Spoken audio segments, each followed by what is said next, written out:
Hello students, आज हम start करने जा रहे हैं 11th क्लास का बिल्कुल first topic set theory.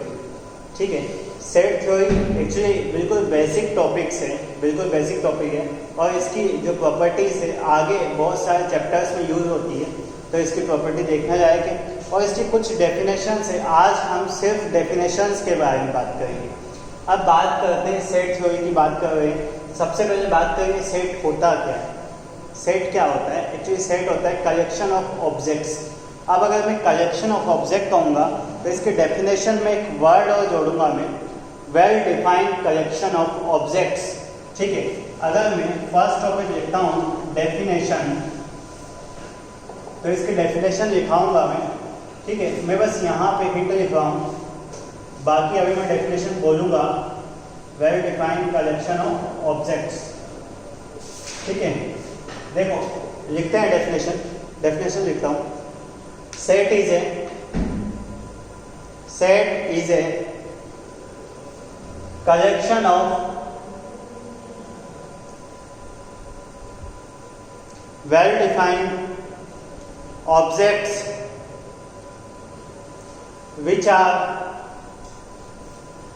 which are distinct and distinguishable. ये भी इसमें ठीक है। अब देखो एक्चुअली ये जो वर्ड लिखा है वेल डिफाइंड कलेक्शन, इसका मतलब क्या है? इसका मतलब समझते हैं कि सेट ऐसे ऑब्जेक्ट्स का कलेक्शन है जो कि वेल डिफाइंड है, मतलब जिन्हें हम अच्छे से डिफाइन कर सकें, जिसकी डेफिनेशन सबके अकॉर्डिंग सेम हो। अब देखो सेट को अगर जब भी मेरे को लिखना हुआ तो नोटेशन में मैं कर्ली ब्रेसेस यूज करूंगा। ठीक है, कर्ली ब्रेसेस से सेट को मैं डिफाइन करूंगा। सेट के अंदर जो एलिमेंट होंगे वो कर्ली ब्रेसेस के अंदर होंगे। अब सेट क्या क्या हो सकते हैं, वेल डिफाइंड टर्म्स का मतलब समझते हैं। जैसे मैं लिखता हूँ कि एक सेट बनाता हूँ कि example collection of all students of 11th class के स्टूडेंट्स का कलेक्शन। ठीक है, collection of all good boys of 11th class. ठीक है, मैं एग्जांपल लिख रहा हूँ, अब इसमें से बताऊंगा फिर सेट कौन कौन से हैं। ठीक है, collection of alphabets, English alphabets.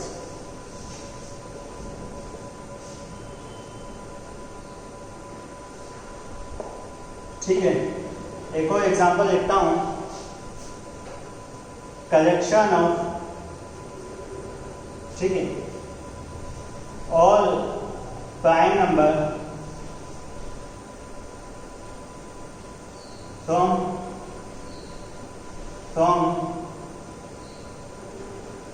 N.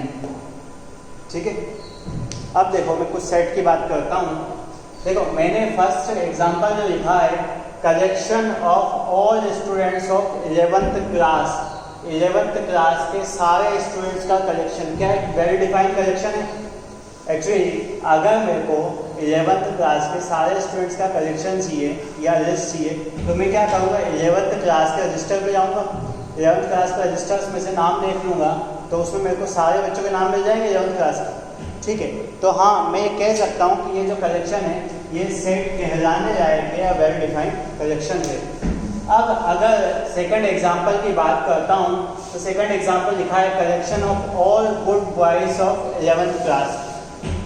Class 11th के अच्छे बच्चों का, अच्छे बच्चे गुड बॉयज का, ठीक है, कलेक्शन। अब अच्छे बच्चों का मेजर कैसे करेंगे, किस मापदंड के हिसाब से हम देखेंगे कि अच्छे बच्चे?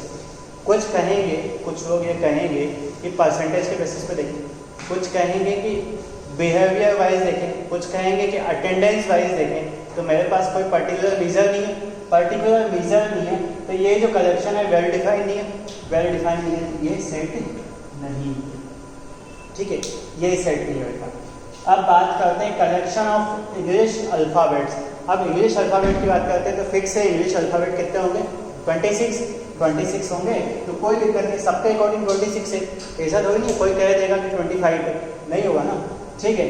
अब अगर बात करें collection of all prime number from N, natural number में से सारे प्राइम नंबर का कलेक्शन, ठीक है, तो सबके अकॉर्डिंग प्राइम नंबर सेम होते हैं। प्राइम नंबर के बारे में पता हो अगर तुम्हें, तो सबसे छोटा प्राइम नंबर कौन सा होता है, 2, और उसके बाद 3, 5, 7। हाँ, एक और चीज़ अगर मैं बताना चाहूँ तो ये है कि ओनली एक ही इवन नंबर है जो कि प्राइम नंबर होता है, वो है 2, बाकी सारे प्राइम नंबर जो होते हैं वो ओड नंबर होते हैं, ठीक है। तो ये हुई अपनी कि डेफिनेशन की बात और एग्जांपल्स की बात कि सेट क्या होता है, ठीक है।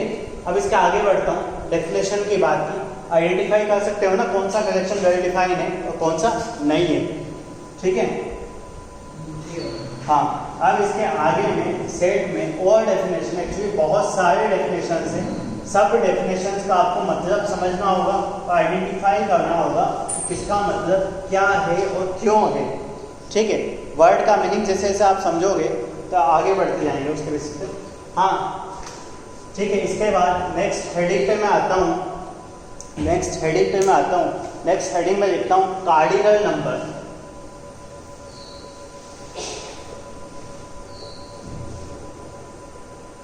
ऑफ सेट, किसी भी सेट का कार्डिनल नंबर क्या होता है।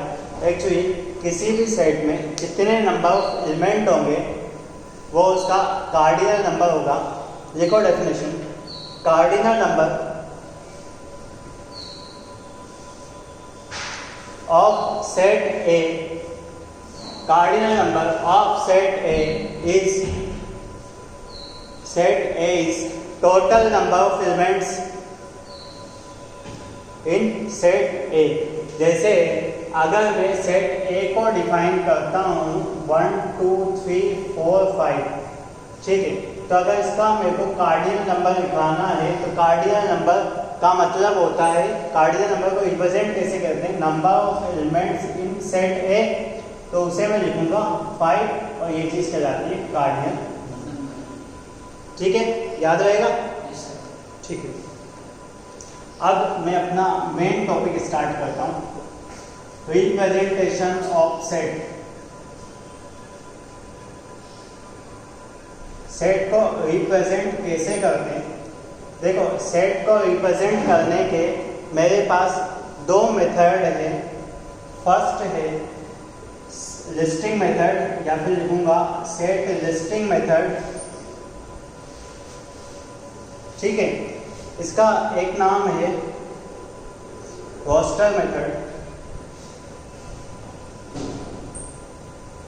ठीक है, इसका मैं एग्जांपल दूंगा, ठीक है। और दूसरा है अपना सेट बिल्डर मेथड, तो उसके बारे में बात करेंगे अभी, ठीक है। सेट बिल्डर मेथड, इसके बारे में पहले बता देता हूँ कि ये क्या होता है, कि रोस्टर मेथड क्या होता है या सेट लिस्टिंग मेथड क्या होता है। एक्चुअली लिस्ट की फॉर्म में नंबर्स को लिखना, जैसे लिस्ट की फॉर्म में लिखे हुए हैं, तो यही एक रोस्टर मेथड का एग्जांपल है सेट लिस्टिंग मेथड। अब जो मैंने ये सेट में एक्चुअली हम स्टार्ट कर रहे हैं, बिल्कुल फर्स्ट टॉपिक है हमारे 11th क्लास का, तो इसमें जितने 10th के प्रीवियस टॉपिक है सारे भी इंक्लूड करेंगे। तो एक्चुअली मैं नंबर सिस्टम को इंक्लूड करता हूँ यहाँ पे। नंबर सिस्टम में जितने सेट बनते हैं उन सारे सेट्स को मैं रोस्टर सेट में एज ए एग्जाम्पल लिखता हूँ।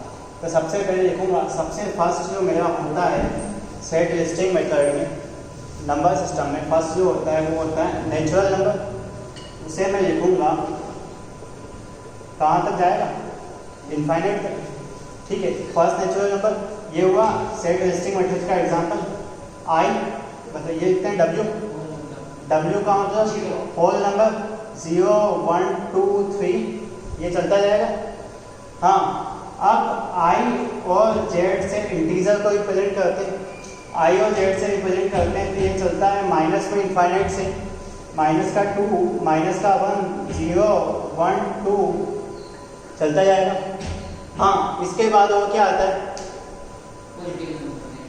ठीक है, देखो इसके बाद क्या आता है मैं बताता हूँ। इसके बाद जो आता है रेशनल नंबर आता है, ठीक है, इसके बाद जो आता है हमारा रेशनल नंबर आता है, उसे मैं Q से रिप्रेजेंट करता हूँ, ठीक है। Q से इधर मैं लिखूंगा रेशनल नंबर कि कोई सा भी नंबर जो P/Q की फॉर्म में लिखा जा सके और Q is not equal to 0 वो हमारे रेशनल नंबर। और इरेशनल नंबर को मैं T से रिप्रेजेंट करता हूँ। यहाँ पे चाहें तो IR भी लिख सकते हैं, ठीक है, IR भी उससे लिखा होगा जिन नंबर्स को नॉट रिप्रेजेंटेड एज P/Q की फॉर्म में नहीं रिप्रेजेंट कर सकते,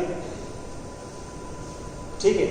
और इसके बाद आते हैं हमारे रियल नंबर माइनस के इनफाइनाइट से माइनस के 3, माइनस के 2, माइनस का 1, 0, 1, 2, 3, इनके बीच में सारे डेसिमल नंबर भी आ जाएंगे।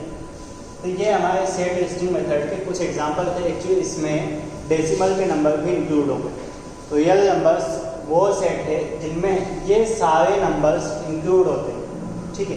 रियल नंबर के आगे भी बात करूँगा, इसका आगे भी कुछ नंबर्स होते हैं उनके बारे में भी बात करूँगा, पर अभी नहीं, थोड़ा सा रुक के, ठीक है। यह डाल, हाँ अब देखो, हाँ यहाँ पे कुछ चीज़ें ऐसी है जो मेरे को बोलनी चाहिए, फिर भी मैं नहीं बता रहा हूँ, क्योंकि जैसे जैसे टाइम आगे बढ़ते जाएंगे मैं बताता जाऊँगा कि मैंने ऐसा यहाँ पे क्यों लिखा था, ठीक है, पहले क्या मेंशन किया था, क्यों किया था, वो सब चीज़ें। हाँ, अब पहला मेथड जो था मेरा सेट बिल्डर मेथड, ये जो था सेट लिस्टिंग मेथड और रोस्टर मेथड था।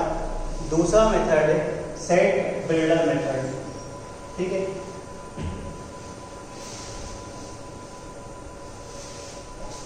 ठीक है, सेट बिल्डर मेथड या सेट रूल मेथड। हाँ, अब इसके बारे में बात कर रहे हैं, ये मेथड क्या होता है। एक्चुअली ऐसा नहीं कह सकते कि ये मेथड बहुत इंपॉर्टेंट है, पर बस लिखना आना चाहिए, देखना आना चाहिए कि क्या लिखा है, ठीक है। ऐसा नहीं कह सकते बहुत इंपॉर्टेंट है, पर बस आना चाहिए। इंपॉर्टेंट इस चैप्टर में जो है वो मैं बता दूंगा, जो चीज़ें आगे काम आने, पर ठीक है समझ लेते हैं। जैसे देखो एक एग्जाम्पल लिखा है, कोई सेट लिखा है, सेट ए, उसमें एलिमेंट लिखे हैं 1, 2, 3, 4, 5। अब ये जो लिखा है सेट लिस्टिंग मेथड में लिखा है या रोस्टर फॉर्म में लिखा है, ठीक है। अब इसे सेट बिल्डर फॉर्म में रिप्रेजेंट करना है। सेट बिल्डर फॉर्म में क्या होता है, सेट के अंदर जो आता है, ब्रैकेट के अंदर जो आते हैं एलिमेंट नहीं आते, कुछ थ्योरेटिकल पोर्शन आता है, वो मैं बताता हूँ कैसे। देखो ए को मैं रिप्रेजेंट कर रहा हूँ कैसे, एक वेरिएबल माना मैंने x, ठीक है। x जो है वो 5 के इक्वल या 5 से लेस देन है, और x जो है वो बिलोंग करता है नेचुरल नंबर पे। देखो x की वैल्यू क्या है, देखो एक वेरिएबल माना है मैंने x जो सेट a के एलिमेंट है। अब x जो है वो नेचुरल नंबर से बिलोंग करता है, और वो सारे नेचुरल नंबर आएंगे जो 5 या 5 से लेस देन है, तो यही सेट आ जाएगा, ठीक है। बस इसे पढ़ना आना चाहिए, इससे इसमें कन्वर्जन और इससे इसमें कन्वर्जन आना चाहिए, ठीक है। कुछ और एग्जांपल लेता हूँ। सेट ए लिया मैंने 0, 2, 4, 6, 8, 10, ठीक है। अब सेट ए में रिप्रेजेंट कर रहा हूँ, ठीक है, इस वाले मेथड में, सेट बिल्डर मेथड में। देखो कैसे रिप्रेजेंट करूँगा कि एक कोई x वेरिएबल लिया। अब देखो x की वैल्यू जो है वो ट्वाइस ऑफ किसी नंबर है, जो नंबर है n जो है वो लेस देन इक्वल टू 5 है, और n जो है वो होल नंबर है, दिख रहा है।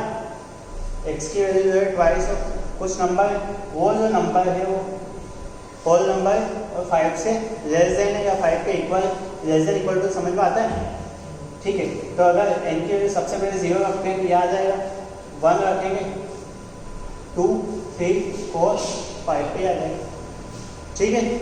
हाँ, एक और एग्जांपल देता हूँ। सेट ए में कुछ एलिमेंट है, आई थिंक 1/2, 2/3, 3/4, 4/5, 5/6। ठीक है, अब इस सेट को मुझे इस फॉर्म में रिप्रेजेंट करना है सेट बिल्डर मेथड में। तो देखो मैं क्या लिखता हूँ कि एक्स एक वेरिएबल सपोज करता हूँ, कैपिटल एक्स या स्मॉल एक्स कुछ भी सपोज कर सकता हूँ। ठीक है, एक्स एक वेरिएबल सपोज करता हूँ, तो एक्स की जो वैल्यू है, ठीक है, वेरिएबल में डिक्लेयर किया। अब एक्स की जो वैल्यू है वो कुछ ऐसे में देता हूँ कि एक्स जो है वो n/n+1 के इक्वल, क्योंकि ऊपर वाले नंबर से एक ज़्यादा नीचे वाला नंबर, और n जो है हमारा कहाँ से स्टार्ट हुआ, 1 से स्टार्ट हुआ, तो कह सकते हैं नेचुरल नंबर है। कहाँ तक गया, 1 से लेकर के 5 तक, n तो 5 तक गया, तो n <= हाँ, इसमें कोई दिक्कत, बस हमें ये देखना है कि क्या बन रहा है। ठीक है, वैसे ज़्यादा क्वेश्चन बनते नहीं है इस पर, पर फिर भी ठीक है, हमें आना चाहिए। आना हमें हर एक चीज़ चाहिए, चाहे एग्ज़ाम पॉइंट ऑफ व्यू से है या नहीं, पर हमारे सिलेबस में है तो हम सारी चीज़ें देखेंगे। ठीक है, इसमें कोई डाउट, हटा दो इसे। ठीक है, इसके ज़्यादा एग्जाम्पल नहीं करेंगे, 3 एग्जाम्पल बहुत हो गए मेरे हिसाब से। बाकी तुमको जैसे जैसे मिलेंगे करते जाना। ठीक है, और ये जो वेरिएबल डिक्लेयर करने वाली बात मैंने की, एक्चुअली ये चीज़ कंप्यूटर प्रोग्रामिंग में काम में आती है। ठीक है, तो जब वहाँ पे पढ़ोगे तो ज़्यादा अच्छा रहेगा। अब मैं कुछ टाइप्स ऑफ सेट लिखता हूँ। टाइप्स ऑफ सेट, देखो सबसे पहले हमने क्या देखा था कि सेट की डेफिनेशन। दूसरी बार हमने देखा था, पहले हमने सेट की डेफिनेशन देखी थी, दूसरी बार हमने देखा था कि सेट को रिप्रेजेंट कैसे करते हैं, तीसरी बार हमने देखा टाइप्स ऑफ सेट। तो टाइप्स ऑफ सेट क्या क्या होते हैं, देखो मैं बस ज़्यादा डेफिनेशन में रिप्रेजेंट नहीं करूँगा, बस डेफिनेशन बताऊँगा कि क्या क्या होते हैं। पहला एग्जाम्पल है, पहला मेरा है फाइनाइट सेट। अब देखो फाइनाइट सेट कैसा, ऐसा सेट जिसमें नंबर ऑफ एलिमेंट्स जो हो फाइनाइट हो। फाइनाइट का मतलब काउंटेबल। ठीक है, तो लिखो definition, A set which contain finite number of elements is called finite set. ठीक है, एलिमेंट, फाइनाइट का मतलब काउंटेबल। किसी सेट में अगर गिनने योग्य, गिनने लायक और एलिमेंट्स हैं तो वो चीज़ फाइनाइट सेट होती है। ठीक है, अगर इसके एग्जांपल देखना चाहते हो तो अभी जो पीछे के तीनों एग्जांपल लिखे थे उसमें काउंटेबल नंबर थे, 5 नंबर थे या 6 नंबर थे। दूसरा सेट है infinite set.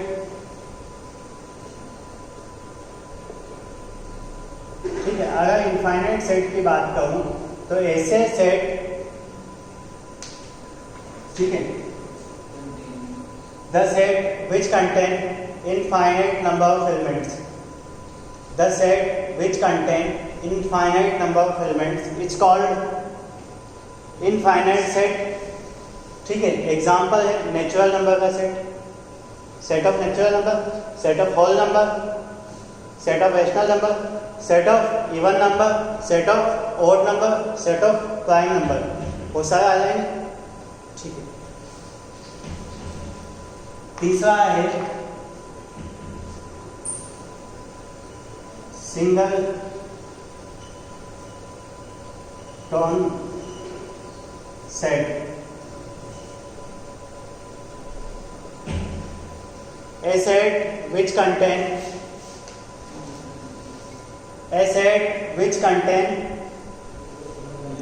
a single element, a set which contain a single element is called singleton set। ऐसा सेट जिसमें सिर्फ एक ही एलिमेंट हो। ठीक है, तो मैं एग्जांपल लिखता हूं,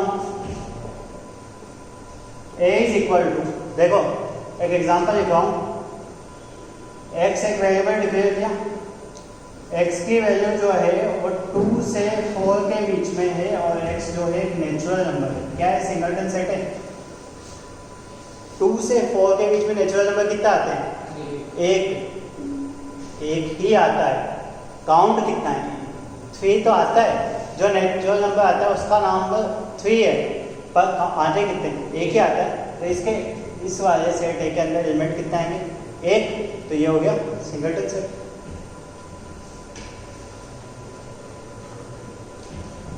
फोर्थ होता है नल सेट, या इसका नाम एक और है empty set. x is equal to natural number, x belongs to. देखो ये जो साइन होता है, अगर इसमें दिक्कत आई तो ये ई को ए से घुमा के लिखा जाता है। इसका मतलब ये होता है जैसे x ये साइन लिखा हुआ है और ये लिखा हुआ है n, इसका मतलब होता है बिलोंग्स टू। x बिलोंग करता है n से, मतलब n में से कुछ एलिमेंट होगा। ठीक है। अब लिखा है नल सेट या एम्प्टी सेट। जैसा कि नाम से क्लियर है, द सेट विच हैव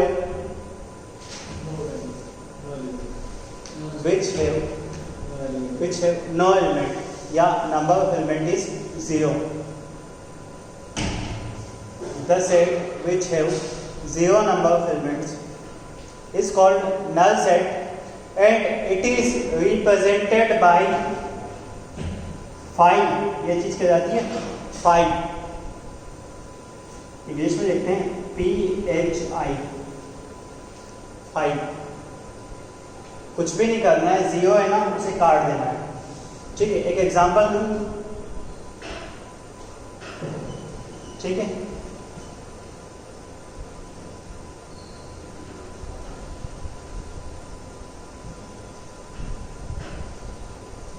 देखो 1 से 2 के बीच में कोई होल नंबर आता है?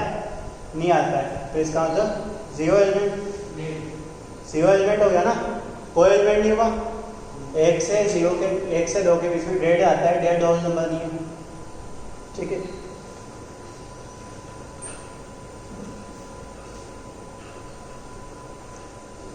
ठीक है।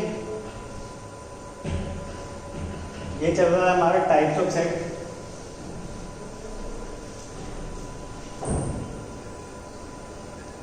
हाँ, जेई की ग्रेड्स आ चुकी है, पता है ना? ठीक है। इसके बाद कितने? 4 हुए थे, 5 था इक्विवेलेंस सेट। ठीक है। इक्विवेलेंस सेट क्या कहलाते हैं? 2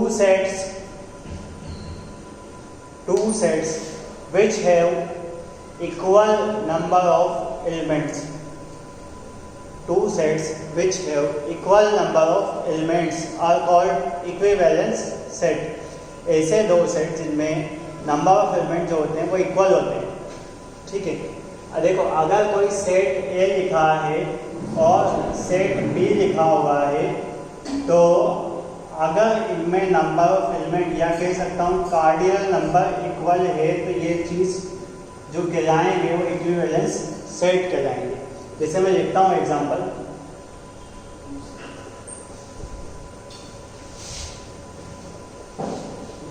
क्या इक्विवेलेंस सेट है?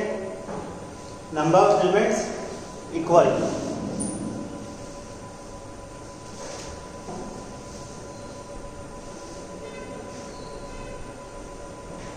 Equal set. हाँ, इक्विवेलेंस और इक्वल में क्या डिफरेंस है ये भी पता चलेगा। ठीक है। अब इनमें क्या होगा कि इनमें तो number of elements he same थे, अब इसमें क्या होगा, अंदर के एलिमेंट्स भी सेम होंगे। 2 finite set A and B are said to be equal set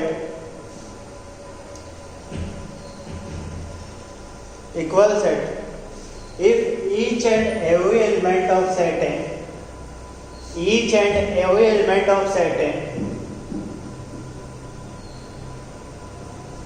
is equal to each and every element of set B. ठीक है, सेट ए के सारे एलिमेंट सेट बी के एलिमेंट के इक्वल हो तो ये चीज ठीक इक्वल सेट कहलाती है। जैसे अगर मैं ऐसा लिखूं, ठीक है,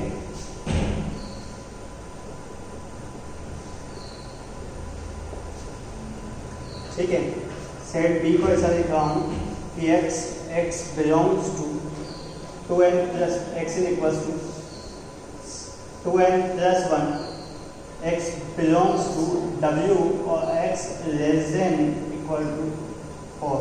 क्या इक्वल सेट?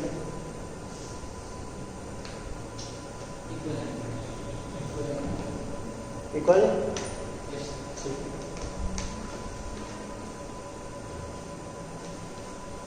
ठीक है, इक्वल सेट है।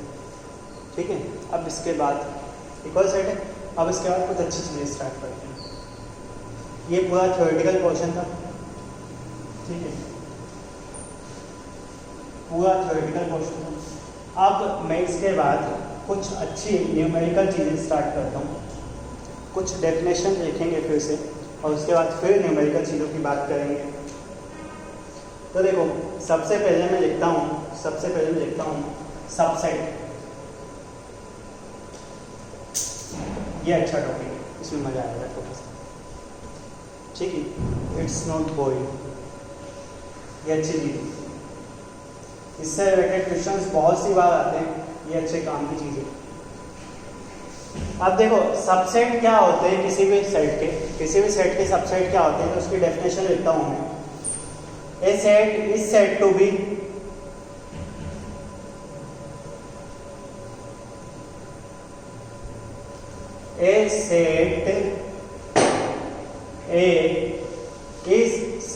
be subset of set B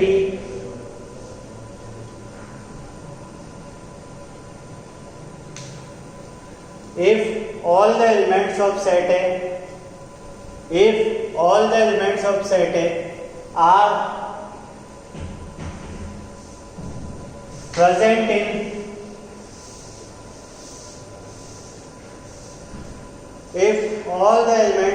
A are present in set B and denoted by A is subset of B,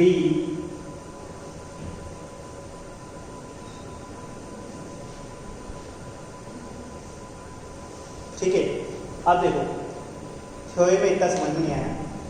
अब अगर मैं बात करूं कि सबसेट क्या होता है, देखो, अगर सेट ए लिखा हुआ है 1 2 3 4 5, सेट बी लिखा हुआ है 1 2 3 और सेट सी लिखा हुआ है 1 2, कुछ एलिमेंट है।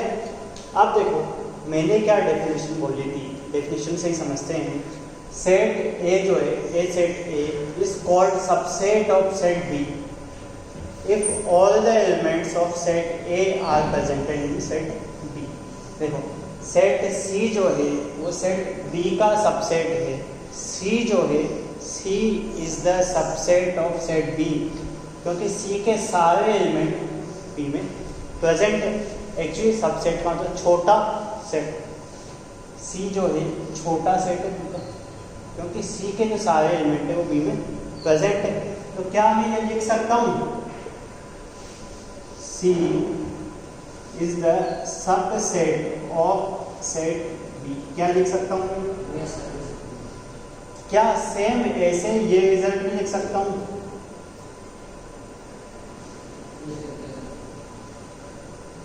एक और रिजल्ट क्या मैं लिख सकता हूँ? यहाँ पे किसी को कोई डाउट इन तीनों चीजों में? ठीक है। अब अगर मैं रिजल्ट और लिखूं तो मेरे हिसाब से शायद तक तुम्हें कोई दिक्कत नहीं होगी कि नेचुरल नंबर जो होता है वो सबसेट होता है होल नंबर का, ठीक है। और होल नंबर जो सबसेट होता है वो इंटीजर नंबर का सबसेट होता है।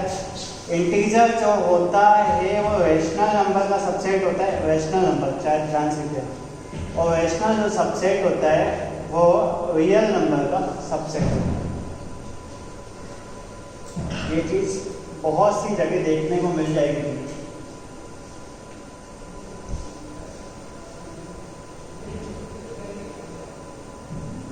ठीक है, हाँ, अब इसी टॉपिक को आगे कंटिन्यू करता हूँ मैं, सबसेट को ही कंटिन्यू करता हूँ। ठीक है, हाँ, यहाँ पे दिमाग लगाने वाली चीज आगे आ रही आगे, ये हटा दूँ? Yes sir. ठीक है ना, हाँ, ऊपर का मिटा देता हूँ।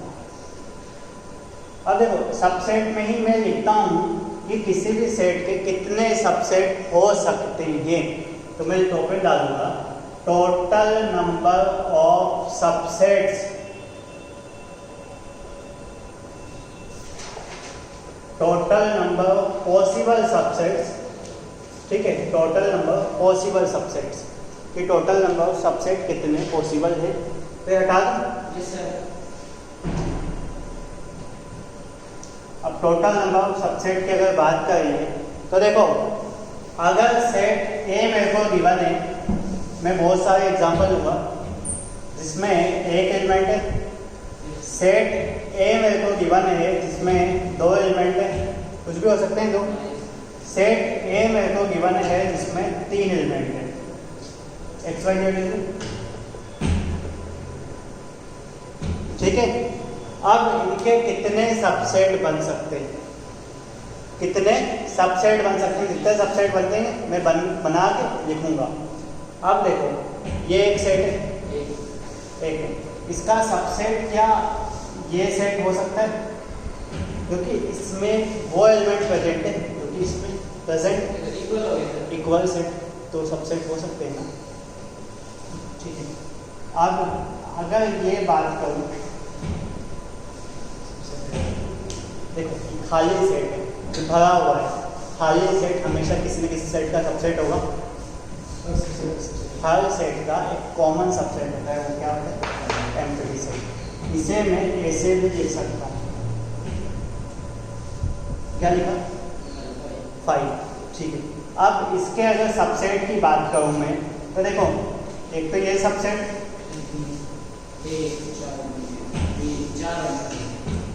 ये लिखूं, इसके अगर सबसेट की बात करूँ,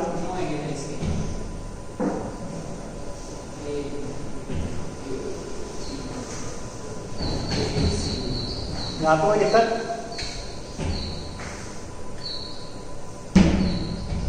हाँ बता कितने हुए, एक वो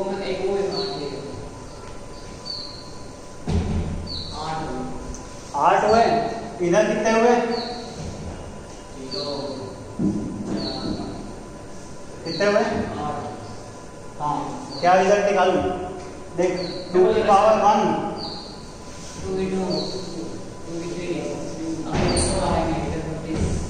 ठीक है। अगर किसी सेट में n एलिमेंट है तो उसके टोटल सबसेट, ठीक है, तो बस एक भी सेट है उसका बी ए सेट हो सकता है, एलिमेंट तो ओके रहेंगे, तो आम शाम को बेटा, शाम को बेटा खाना दोनों मिल जाएगा। ठीक है, आप देखो, अगर मुझसे पूछा जाए किसी सेट में n एलिमेंट है तो उसके टोटल नंबर सबसेट्स होंगे 2 की पावर n। ठीक है, इस लेक्चर को यही एंड करते हैं। ठीक है, नेक्स्ट लेक्चर में कंटिन्यू करते हैं।